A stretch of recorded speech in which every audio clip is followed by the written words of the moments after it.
Batman Superman World's Finest issue 45, Mark Waid writing with Adrian Gutierrez on the art.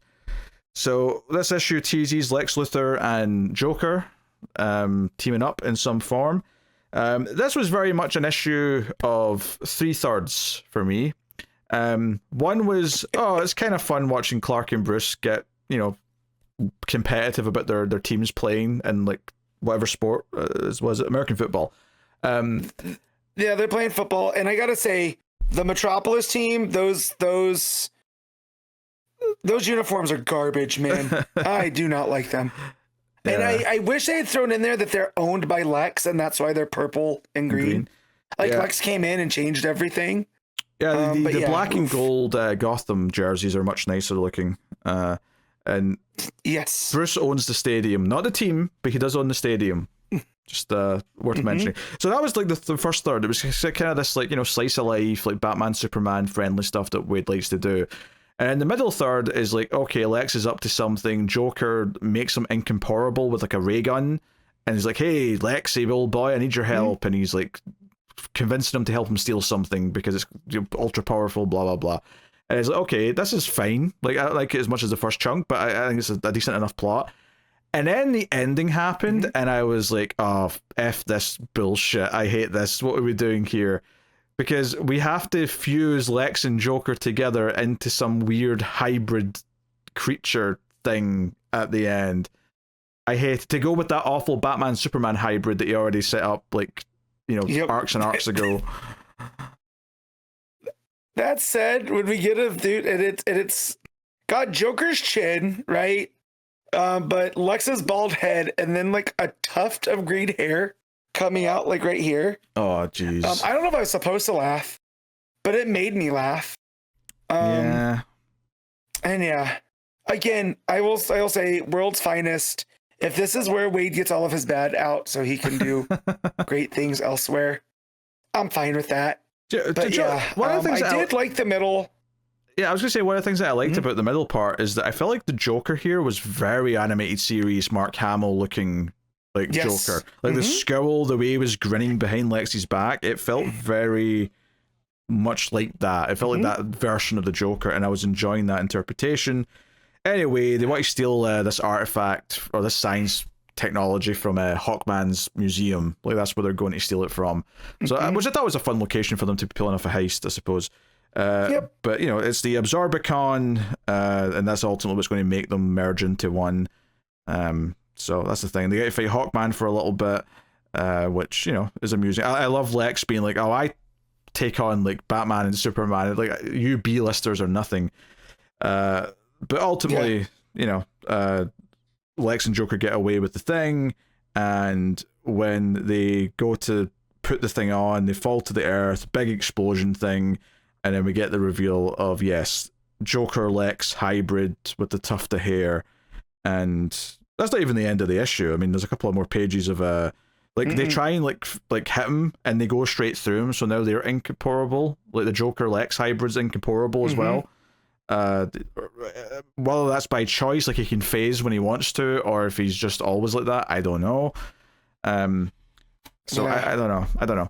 It's funny. We got a question actually a little in advance of this, asking about the incomparable like rules about falling through the earth and all that. And like, I will say, usually you can just ignore that and not think about it because it would just make for something that doesn't need to be answered. However, to be fair, the question is kind of relevant here because when Joker makes Lex phase through things, he does fall through the ground until he gets to like the subway tunnel. And it does beg the question, why wouldn't he keep falling? Like, why stop there? It doesn't matter. Like, if he could fall through some ground, why not all of the ground? But, I mean, whatever. Like, who's to say? The answer, I guess, usually would be that, well, if you're incomparable, gravity doesn't affect you. Which I guess means you should be able to fly. But, I mean, that's another, can of worms. Let's not deal with that. Yeah. It's the kind of Speed Forcey. We don't have to explain things. Just go with it. Yeah, it wasn't my issue with it. I was having enough fun with their interactions that I wasn't too like. Honestly, the first 2/3 of this book I was fine with. It was the last like 4 or 5 pages where I was just like, oh, this is what we've built up. And especially now that I know that we're doing this until at least February, because he's on the cover to the February issue. I'm like, oh, come on, is this really what we're doing? I wish it was just Lex and Joker throughout this, and it sets up to where the middle part is. Them trying to get along and just being the polar opposite of Superman and Batman, right? Oh, yeah. Because... you know, they don't like each other, you know, despite having similar goals. Oh, and Lex doesn't want to work. Doesn't mess with Joker, and Joker. Yeah, Lex doesn't want to work with Joker. He's adamant saying, no, I don't want to work with you. And Joker's like, come on, Lex, like, you know, we can do good things together. You know, he's like, blah, blah, blah. So. And I love all that stuff. And then they start working together and it starts going well and they fight Hawkman and it's all great. And I just wish there was just more of that. And then it gets, again, very kind of silly. Like, it wasn't, you know, like anything amazing up until that point, but it was a solid enough, you know, characters, like voices were good and it was like fun to see them interact and, you know, the usual kind of thing. Nothing special, but solid. And then the merger happens at the end and I was like, I hate this. Like, I actually despise this ending so much. This is the bullshit that I don't want in this book. Did we need the tuft of hair on the merged Lex Joker? I don't know. But it's there nonetheless, like Sloth from Goonies, right? Sloth has that thing up here. So this is like silver. This is ha Hacienda. Oh sure, this is the Silver Age porn. Yeah. This is Mark Waid's Silver Age porn. That's what this is. Yes. Yeah. Yeah. In Joker's hideout, he's had these people build this like living space out of bricks that looks like the Joker's face. And he calls it the Hacienda. Oh, yes. And I thought that was very funny. Again, in the Silver Age shenanigans kind of way. Yeah, although I did appreciate, though, that he did mention, oh, yeah, an architect built this when I threatened to kill his wife. Like, so I like the dark bit of humor that's attached to it. It's not just the visual itself. Yeah. And Lex's reaction to him having, like, this is so gaudy. Like, I'm like, dude, you build a skyscraper and put your giant name like on the side of it. You're not that much better. Just because it's not your big bald head doesn't make it that much different. Right? Well, and then he tells him to have a seat. And there's a seat with a whoopee cushion. And Lex doesn't sit down. And he goes, you're a man of dignity. I respect that.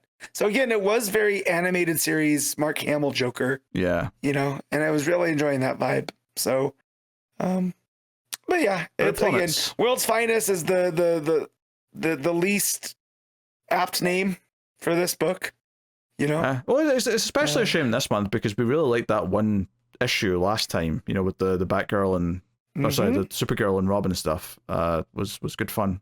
Yeah. So, hey, all right, we're giving World's Finest, Matt. I'm gonna give it a 6.5. I'm gonna say 5.5. Oof. I hate the ending that much. The ending like tanks this a full like 1.5 for me. I would have happily slapped a nice 7 on this for the rest of the issue, and then it hit me with that. I just no. I'm like it's like kryptonite to me.